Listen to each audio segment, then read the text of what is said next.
네. 저희가 이제 오늘 모인 거는 연말 되면은 뭐 각 분야에서 뭐 내년에는 어떤 것이 있다 이제 트렌드 이제 얘기를 하잖아요. 네. 그러니까 목회도 이제 트렌드 네. 얘기를 어느 순간부터 하기 시작하게 되는데요.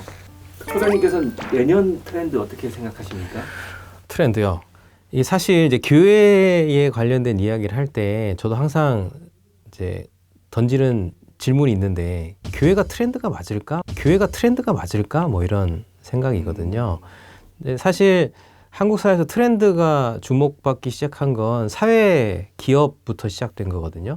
사회에서 어쨌든 사회는 빠른 속도로 매출과 영업이익을 내야 되기 때문에 소비자들이 어떤 힘에 의해 움직이느냐라는 것들을 이해하는 게 굉장히 중요했던 것 같아요.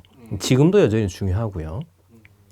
그래서 사회에서 트렌드란 이야기가 먼저 시작되었는데 사실 트렌드는 힘이고 속도이기 때문에 그것들을 보는 게 중요하거든요. 트렌드는 세 가지로 나눠진단 말이에요. 마이크로 트렌드, 트렌드, 메가 트렌드인데 이게 힘이면서 시간이거든요. 마이크로 트렌드라고 했을 때는 시간이 되게 짧겠죠. 트렌드는 마이크로 트렌드보다 좀 더 길고 메가 트렌드는 훨씬 더 길고 메가 트렌드 같은 경우는 보통 한 10년 전후의 힘을 얘기하거든요.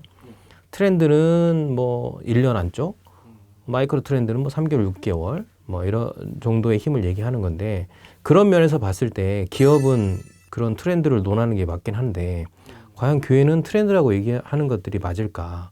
왜냐하면 교회는 3개월, 6개월 단위로 변화되는 게 아니잖아요. 그렇죠. 예, 그리고 교회 신앙생활 했을 때 3개월, 6개월 단위로 사람들의 생각이 바뀌는 것도 아니거든요. 맞아요. 그런 면에서 봤을 때 교회가 트렌드라고 얘기하며 그것들을 쫓아가는 게 과연 합리적일까? 저는 이제 맞다 틀리다는 논하고 싶지 않아요. 왜냐하면 어떤 부분에 있어서는 교회가 트렌드적으로 가는 것들이 있거든요.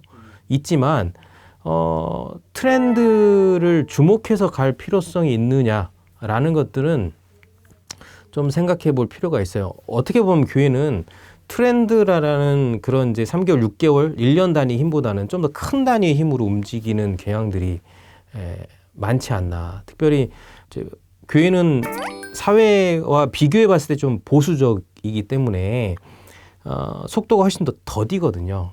그런 면에서 트렌드를 논한다기보다는 사람들이 지금 방향이 어디로 전환되고 있는지 여기서 이제 우리가 한 가지 주목해 봐야 될 건 뭐냐 하면 교회는 사실 사람들보다 하나님이 더 중요하잖아요.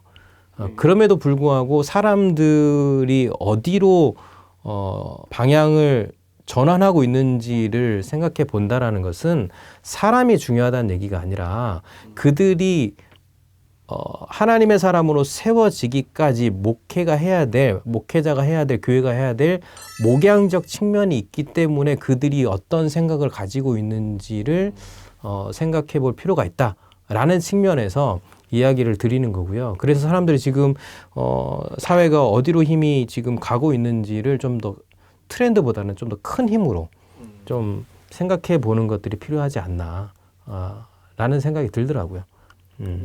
그럼에도 불구하고 어쨌든 교회도 어느 순간 이제 효율을 따지다 보니까 그런 것 같아요.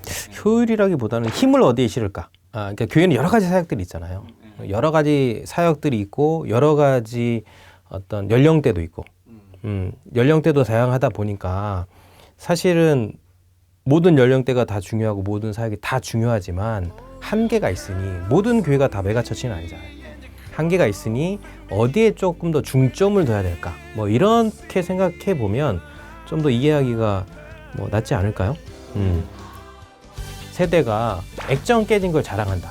이건 정신승리 아니야? 뭐 이런 생각도 했는데 젊은 세대조차도 굉장히 돈 씀씀이를 줄이고 있다. 가장 중요한 소비만 한다. 라는 측면으로 이제 바뀌는 걸 보면 지금 2025년이 얼마나 힘들지를 가늠해 볼 수 있지 않을까.